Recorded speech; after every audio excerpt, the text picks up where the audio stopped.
E sem querer dar spoilers do novo filme do Flash que acabou de estrear, filme que eu adorei, por sinal, você pode ver a crítica bem aqui. O filme tem uma ótima piada que questiona sobre e se em um universo alternativo, o nosso clássico do coração De Volta para o Futuro não fosse estrelado pelo Michael J. Fox, mas sim pelo Eric Stoltz. Para quem não sabe sobre essa curiosidade, quando o primeiro filme do De Volta para o Futuro começou a ser gravado em 1984, o diretor Robert Zemeckis e os produtores Steven Spielberg e sua turma não conseguiram de primeira o ator que eles queriam para o personagem do Marty McFly, que era o Michael J. Fox. Porque ele estava ocupado fazendo uma série chamada Family Ties e não tinha espaço na agenda para fazer o filme. Então o estúdio sugeriu um outro ator chamado Eric Stoltz para ser escalado para o personagem. E aí, com esse ator escalado, ele começou a gravar as primeiras cenas do filme durante várias semanas como Marty McFly. Porém, alguma coisa na atuação do Eric Stoltz não estava agradando muito o estúdio, o diretor e os produtores. Para um filme que deveria ser em sua alma um filme de comédia, a atuação dele estava muito séria como Marty McFly. Tanto que alguns colegas de elenco chegaram a falar para ele: "Rapaz, muda esse negócio aí, senão você vai ser demitido." E ele disse: não, deixa que eu faço do meu jeito. Porque na cabeça dele, De Volta para o Futuro era um filme de drama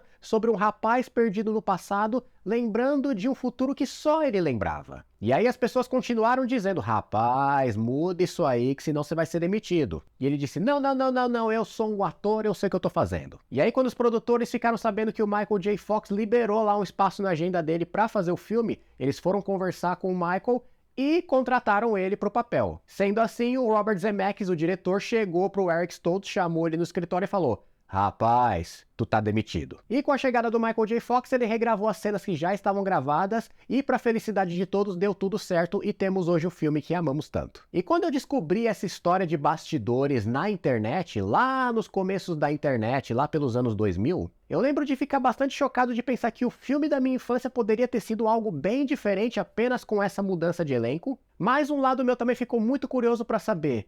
Eu sei que poderia ser pior, mas como seria esse filme? Olá, meu nome é Gustavo, mas pode me chamar de Gus e eu adoro falar de filmes e trecheira mais do que qualquer pessoa normal desse mundo. E eu também tenho um fascínio pelo mistério desses projetos que eram para ser uma coisa e viraram uma coisa diferente, ou que eram para ser uma coisa e não viraram nada. E aí, só pensando nos projetos de Batman e Superman que poderiam ter sido uma coisa e não viraram nada, ou poderiam ter sido uma coisa e viraram uma coisa diferente, eu pensei comigo mesmo: tem muito material para um vídeo. E antes de falar dos dois, o próprio Flash teve várias tentativas de roteiro no passado que não deram em nada. Teve uma versão nos anos 80 que possivelmente poderia ser estrelada por Michael J. Fox também. Teve uma versão nos anos 2000 roteirizada por David S. Goyer e poderia ter sido estrelada por Ryan Reynolds. Depois da primeira aparição de Ezra Miller como herói, teve uns 20 roteiros e 20 diretores que entraram e saíram do projeto. Entre esses projetos tivemos um que poderia ter o Cyborg como parceiro do Flash no filme. E até o Ezra Miller, o ator do filme, chegou a escrever uma versão do roteiro com o quadrinista Grant Morrison. Mas quando se trata de projetos malfadados, Batman e Superman são os campeões. E para falar um pouco desses projetos, nós precisamos voltar lá no passado, desde a época do Adam West, com um projeto que teria o próprio Adam West como Batman, e eu já mencionei aqui ele no meu vídeo de crossovers,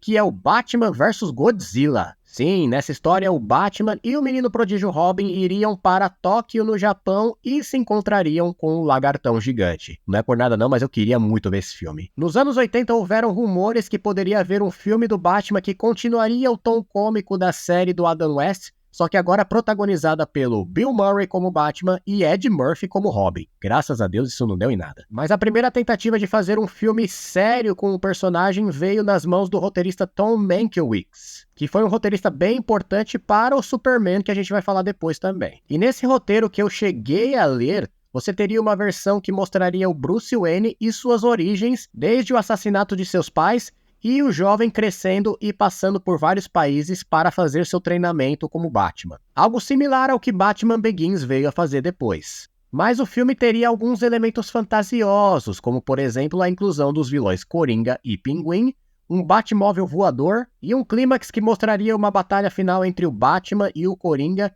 em um piano gigante que ficava no museu. Eu lembro de achar o roteiro bom, uma tentativa bem válida de trazer o personagem pela primeira vez no cinema, mas tinha alguns detalhes sobre a origem do Batman que ficavam um pouco no ar e que eu acho que Batman Begins cobriu melhor, como por exemplo a criação da armadura, das coisas da Batcaverna, enfim. E no final da década de 80, quando Tim Burton foi contratado para ser o diretor do projeto, ele achou esse roteiro muito parecido com o Superman de 1978, mostrando a jornada do herói desde o começo de sua origem até ele virar o personagem principal. Então, com o desejo de fazer algo diferente e querer dar uma burtaneada no roteiro, ele escreveu a sua própria versão, que não deu em nada, e aí o estúdio contratou um escritor chamado Sam Hamm para fazer a primeira versão do filme de Batman 89 que a gente conhece hoje. Um roteiro que em sua estrutura já era praticamente o filme que saiu nos cinemas em 89, mas que tinha uma grande diferença, que era a inclusão do personagem Robin na versão original. Você teria uma cena de perseguição entre o Batman e o Coringa, que passaria por uma grande arena de circo no meio da cidade, e aí o Coringa tiraria nas cordas que seguram os acrobatas dos Grayson voadores, matando a família do Dick Grayson. O problema é que essa perseguição acontece no final do segundo ato, ali mais ou menos quando no filme o Bruce Wayne vai visitar a Vicky Vale no apartamento dela. Sendo assim, a adição do Robin ficou meio forçada, sendo que é muito estranho você apresentar um personagem tão importante pro lore do Batman após 2 atos inteiros de filme. E essa cena tem um storyboard que foi feito para o filme e está online no YouTube se você quiser ver. Eu vou deixar o link aqui embaixo para você ver como talvez seria a cena se ela fosse filmada de verdade. E a esse ponto da década de 80, os 4 filmes do Superman já tinham saído. E contando um pouco da história problemática dessas produções, lá no primeiro filme você tinha um roteiro inicial que foi escrito pelo Mario Puzo. Mario Puzo é ninguém menos do que o escritor dos livros do Poderoso Chefão. E aí você pode pensar, uau, então deve ter sido muito bom esse roteiro inicial?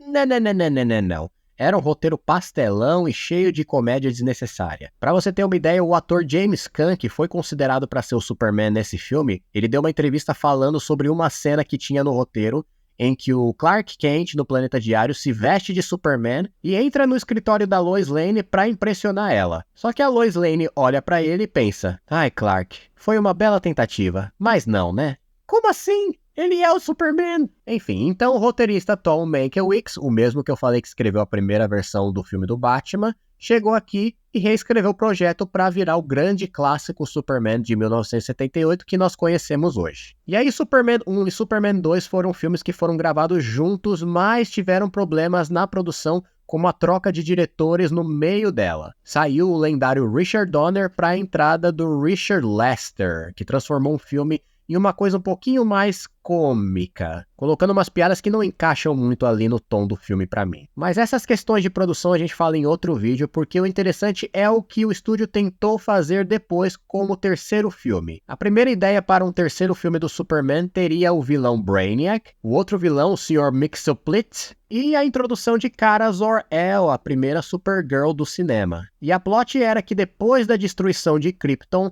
a Supergirl tinha sido criada no espaço pelo Brainiac durante toda a sua juventude, tipo um pai adotivo do mal. Só que aí ela consegue fugir e vir para a Terra. Na Terra ela encontra o Superman e se apaixona por ele, porque nessa versão ela não é prima do mesmo. Nisso, Brainiac também vem para a Terra e ele e o Superman entram em combate, virando quase um triângulo amoroso entre ele, a Supergirl e o Brainiac. Bizarro. Não bizarro o vilão, mas bizarro esse roteiro mesmo. Enfim, e nessa treta toda o Sr. Mxyzptlk ia chegar, que é um duende de outra dimensão, e ia zoar toda a bagaça mais ainda. Obviamente o roteiro não foi pra frente e o estúdio decidiu fazer Superman 3 e Superman 4, que são mais bizarros ainda, e trecheiros de uma maneira que não é boa. E teve também o filme solo da Supergirl, que pelo menos teve a linda e maravilhosa Ellen Slater, mas é uma trecheira das piores. E voltando pro Batman, com um boom de sucesso do primeiro filme de 89, o estúdio logo se prontificou a fazer uma continuação e chamaram Sam Hamm, que era o escritor do primeiro filme, para escrever esse filme 2. E a plot do filme inicialmente seria bem diferente do que Batman o Retorno acabou virando. Nós tínhamos os mesmos vilões, Pinguim e Mulher Gato, mas em versões bem diferentes. O Pinguim era um criminoso foragido da prisão que usava pássaros para cometer seus crimes, incluindo matar pessoas. E a Mulher Gato era uma femme fatale que vinha para Gotham para roubar e matar ricaços e botar a culpa no Batman pelos seus crimes. Todo o plot tinha um tom mais detetivesco e mais aventureiro do que o conto gótico que o Tim Burton dirigiu no final. Sem falar que o filme teria a inclusão do Robin novamente, só que agora como um garoto de rua que ajuda o Batman a fugir da polícia em determinado momento do filme, levando ele para o seu esconderijo. E a Vicky Vale do primeiro filme continuaria nesse filme ainda, ela continuaria sendo o interesse amoroso do Batman, e no final ele até pediria ela em casamento. Eu li esse roteiro também e, apesar de ter elementos bem legais, ele não era nem um pouco cinemático como um filme do Batman deveria ser. Sem falar que a representação dos vilões era bem mais fraca do que o filme que a gente ganhou. Era um filme bem mais de plot, como eu falei, incluindo uma trama sobre as famílias de Gotham, incluindo os Waynes, que tinham um passado meio sujo na cidade. Por fim, o filme terminaria com um clímax na Batcaverna, já que existiria uma espécie de tesouro perdido com as riquezas dessas famílias enterrado embaixo da mansão Wayne. E aí o Pinguim e a Mulher-Gato enfrentariam o Batman em sua própria caverna. Enfim, o Tim Burton não gostou desse roteiro e chamou o escritor Daniel Waters para reescrever uma nova versão, que é mais ou menos a versão que a gente viu depois. Porém, com uma grande diferença. Robin de novo. Lá vem ele. Todo filme eles tentam forçar a inclusão desse personagem. E mais uma vez ele apareceria lá no final do segundo ato do filme, quando o Batman tá fugindo dos policiais, porque o Batmóvel tá hackeado pelo Coringa e sua gangue. O Batman ia parar o Batmóvel em uma oficina e o Robin seria um garoto que trabalharia nessa oficina como mecânico. Inclusive ele vestiria um macacão com um R gravado nele. E de novo, o personagem foi cortado porque ele estava muito forçado na trama e pra que introduzir esse personagem tão tarde assim na história? Só que dessa vez eles fizeram pior, porque eles chegaram a escalar um ator pra ser o Robin, que seria o Marlon Wayans, de Todo Mundo em Pânico. Ele chegou a ser contratado, chegou até a ser pago, mas o personagem foi cortado do filme. Foi cortado antes de começarem a filmar, tá? Então não existe filmagem dele como Robin. Ele foi cortado do roteiro mesmo, só que tinham que pagar ele porque ele já estava contratado. E antes de eu continuar, deixa eu dar uma grande notícia. O meu canal agora tem uma versão em inglês também. Trashing with Gus. Eu vou deixar o link aqui embaixo para você dar uma olhada, se inscreve lá também. Se você é louco por cinema igual eu, lá você vai ter todo o meu conteúdo, só que na versão em inglês. Mas peraí, você não sabe inglês? Não tem problema, eu tenho uma solução para isso também. Porque eu acabei de lançar um curso de inglês na internet chamado Inglês do Zero com o Gus. Para você que está precisando começar a fazer inglês hoje, do zero, juntando as minhas habilidades de ator, de cinéfilo e principalmente de professor de inglês, que eu sou há mais de 10 anos, eu criei um curso que usa referências de cinema, cenas engraçadas atuadas por mim e uma metodologia bem simples para ensinar o conteúdo gramático que uma pessoa que quer começar do zero precisa. Eu vou deixar o link da página do curso aqui embaixo na descrição do vídeo para você dar uma olhada em mais detalhes. O curso já tem o módulo 0 para você que quer começar o inglês agora mesmo, mas em breve teremos o módulo básico, intermediário e avançado. Então não perca essa oportunidade. E agora voltando para os filmes, mesmo com um sucesso amargo de Batman Retorno, já que o estúdio não ficou feliz com o tom dark e sombrio que o Tim Burton imprimiu nele, e o McDonald's não queria mais fazer McLanche feliz para o filme, já que eles receberam várias críticas de pais que não gostaram do tom do filme também. Apenas uma coisa poderia ser aproveitada desse filme, já que a porta foi deixada aberta para uma possível continuação, que era com o personagem da Mulher-Gato de Michelle Pfeiffer. Então o roteirista de Batman Retorno, Daniel Waters, foi contratado para escrever um filme solo dela. E a história seria sobre Selina Kyle, agora em uma cidade estilo Las Vegas, no meio do deserto, trabalhando como camareira dos hotéis. Porém, ela não se lembraria de seu passado como Mulher-Gato, apenas tendo misteriosas cicatrizes pelo corpo devido aos eventos de Batman Retorno. Com o tempo, ela ia se lembrar de seu passado e recuperar a sua persona como a vilã. Porém, como esse é um filme da Mulher-Gato, ela seria, na verdade, uma anti-heroína lutando contra vilões da cidade. Vilões que, na verdade, seriam um grupo de super-heróis da cidade que fingiriam atuar pelo bem da população, sendo que, na verdade, eles são uma organização criminosa que controla a cidade inteira pelos bastidores. Então, seria um filme da Mulher-Gato contra esses super-heróis que eram meio no estilo The Boys, aquele seriado de TV. E a Selina teria uma espécie de rivalidade / romance com o líder do grupo, que era um super-herói chamado Capitão Deus.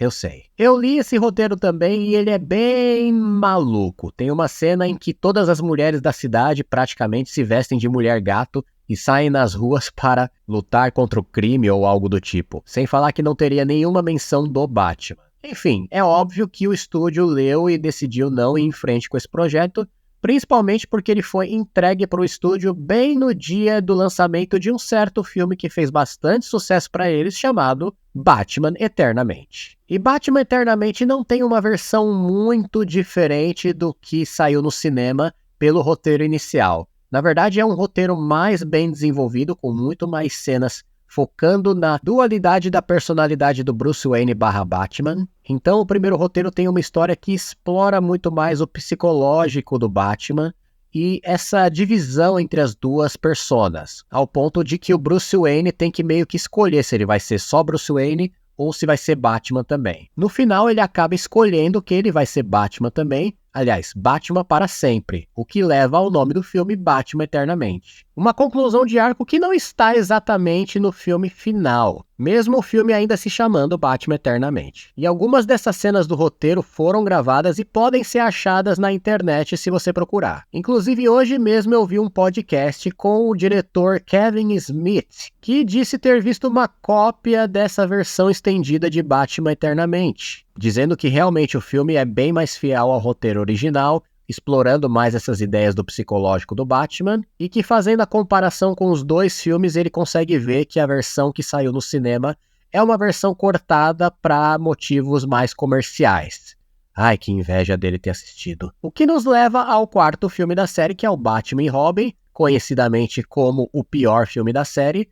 E por incrível que pareça, esse filme não tem nenhuma versão de roteiro ou versão de filme diferente daquela que saiu no cinema.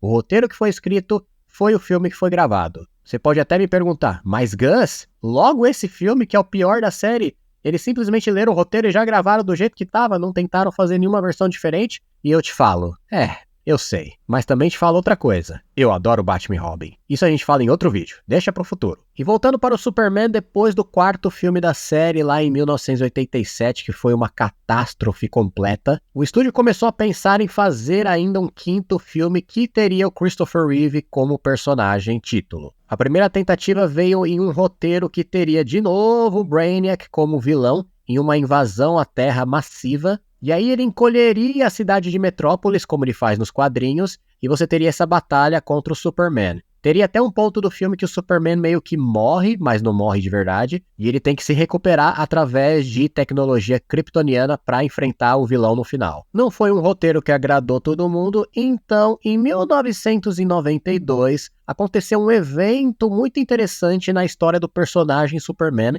que foi o lançamento do quadrinho A Morte do Superman, onde você tinha a criatura Doomsday, ou seja, Apocalipse, vindo à Terra e matando o nosso herói. E esse quadrinho fez tanto sucesso que imediatamente a Warner Brothers começou a pensar em uma ideia para fazer um filme que adaptasse mais diretamente essa história. Logo de primeira vieram dois roteiros que se chamavam Superman Reborn, ambos escritos por dois roteiristas diferentes. O primeiro tinha uma plot bem bizarra em que o Superman enfrentava uma criatura que era feita dos medos dele. Não era exatamente o Apocalipse, mas era uma criatura tipo Apocalipse. E aí ele era morto em combate, só que era ressuscitado por uma maneira muito estranha. Antes de morrer, a energia vital dele iria passar para Lois Lane, e ela ficaria grávida nos meses seguintes enquanto o Superman estava morto. Nisso ela teria um filho, e esse bebê cresceria rapidamente e se tornaria um jovem de 21 anos em poucos meses ou dias, não lembro agora, e ele se tornaria o novo Superman. Ou seja, que bosta. E aí veio o segundo roteiro, que era uma versão bem mais fiel aos quadrinhos, que mostrava o Doomsday, né, ou seja, o Apocalipse, sendo criado geneticamente por Brainiac.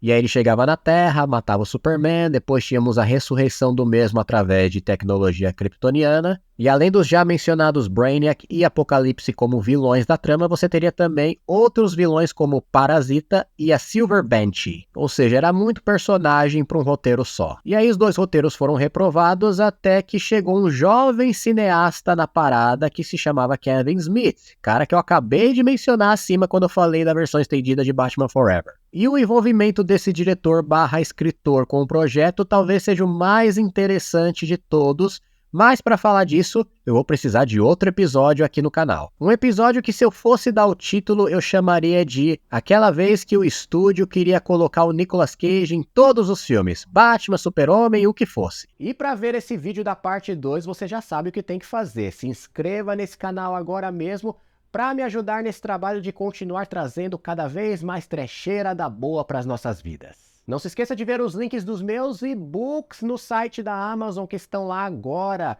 O Anjo de Fogo e Aço, um grande épico de aventura, dark, e Cartas para o Senhor Solidão, uma grande fantasia com muito amor. E é isso, vejo vocês na próxima trecheira e tchau, tchau!